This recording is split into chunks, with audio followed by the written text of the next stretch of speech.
atau penyakit akibat kerja. Penyakit akibat kerja maupun penyakit yang timbul karena hubungan kerja mempunyai pengertian yang sama, yaitu penyakit yang disebabkan oleh pekerjaan atau lingkungan. Penyakit akibat kerja sama dengan penyakit yang timbul karena hubungan kerja. Penyakit akibat kerja adalah istilah yang dipakai dalam peraturan yang dibuat atas dasar Undang-Undang Nomor 1 Tahun 1970 tentang keselamatan kerja. Sedangkan penyakit yang timbul karena hubungan kerja merupakan istilah yang erat kaitannya dengan kompensasi atau ganti rugi kecelakaan kerja. Adapun jenis-jenis PAK atau penyakit akibat kerja. Yang pertama berdasarkan hazard seperti fisika, kimia, biologi. Yang kedua berdasarkan target organ yang seperti sistem pernafasan, penyakit kulit, otot dan rangka, mental dan perilaku. Yang ketiga kanker akibat kerja oleh zat tertentu.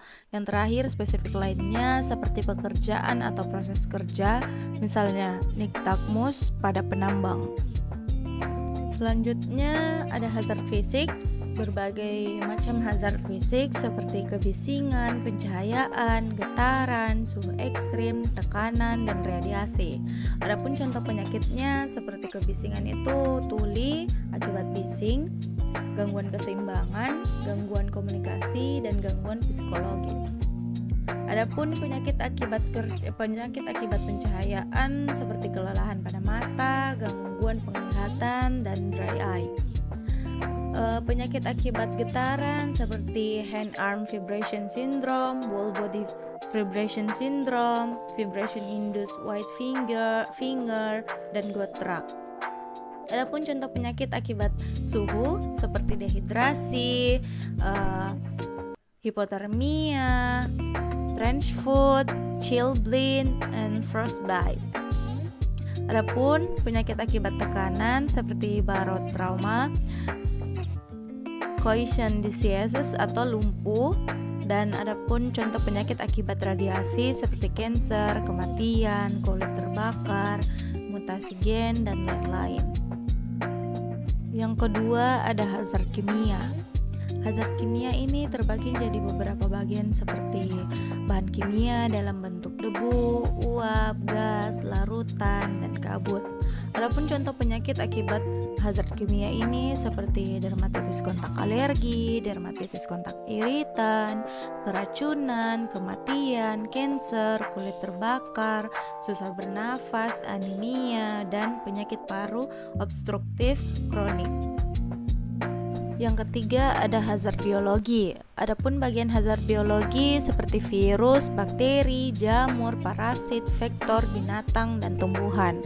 Penyakit akibat hazard biologi ini seperti penyakit karena virus itu seperti COVID, cacar air, DBD. Penyakit karena bakteri seperti TBC, tipus, diare, penyakit paru obstruktif kronik. Penyakit karena jamur itu seperti kudis, kurap, dan lain-lain. Penyakit karena vektor itu seperti dermatitis veninata yang membawa virus, bakteri, dan jamur. Penyakit karena binatang seperti tergigit ular, tergigit buaya, dan lain-lain. Penyakit karena tumbuhan itu seperti tertusuk duri dan gatal. Yang keempat, hazard ergonomi. Bagian dari hazard ergonomi itu seperti postur, force, durasi, frekuensi, alat kerja, desain layout, dan lain-lain.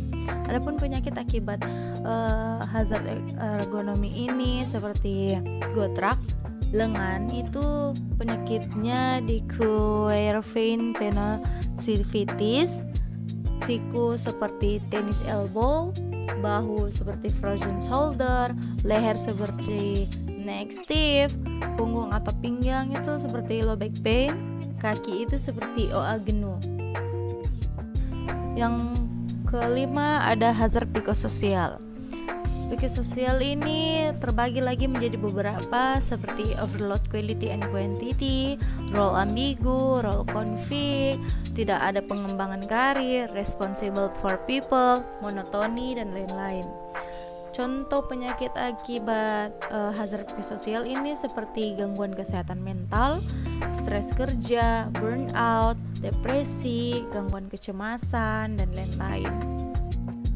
Selanjutnya yaitu menurut Perdoki yang dituangkan dalam buku Konsensus Diagnosis Okupasi tahun 2011.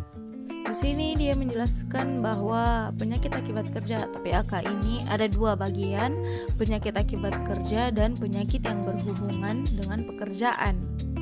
Penyakit diperberat oleh pekerjaan atau penyakit yang mengenai populasi kerja atau disease affecting working population.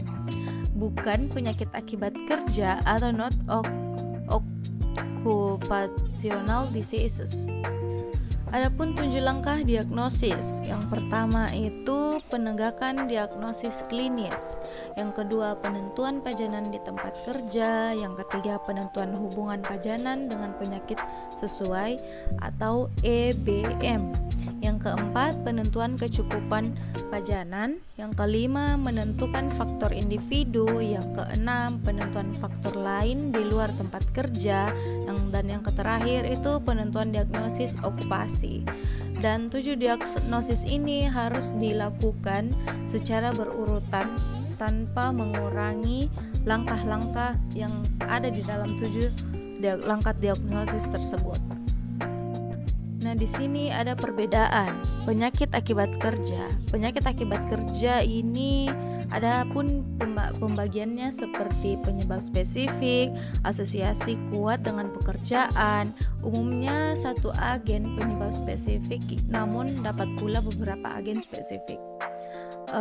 Adapun penyakit yang berhubungan dengan pekerjaan yaitu memiliki beberapa agen penyebab, asosiasi dengan pekerjaan, dan bersama faktor risiko atau etiologi lain yang kompleks. Yang kedua, penyakit yang diperberat oleh pekerjaan, penyakit yang mengenai populasi kerja, diseases affecting working population. Ini mengenai populasi pekerja, tidak ada agen spesifik di tempat kerja, dapat diperberat oleh kondisi pekerjaan. Dan yang terakhir, bukan penyakit akibat kerja, seperti tidak ada agen spesifik di tempat kerja, tidak dipengaruhi oleh kondisi pekerjaan. Mungkin sekian pemaparan materi saya tentang diagnosis PAK, penyakit akibat kerja, dan contoh penyakit berdasarkan hazard. Apabila ada salah-salah kata, mohon dimaafkan, manusia tidak luput dari kesalahan. Wabillahi taufiq wal hidayah. Wassalamualaikum warahmatullahi wabarakatuh. And see you next video.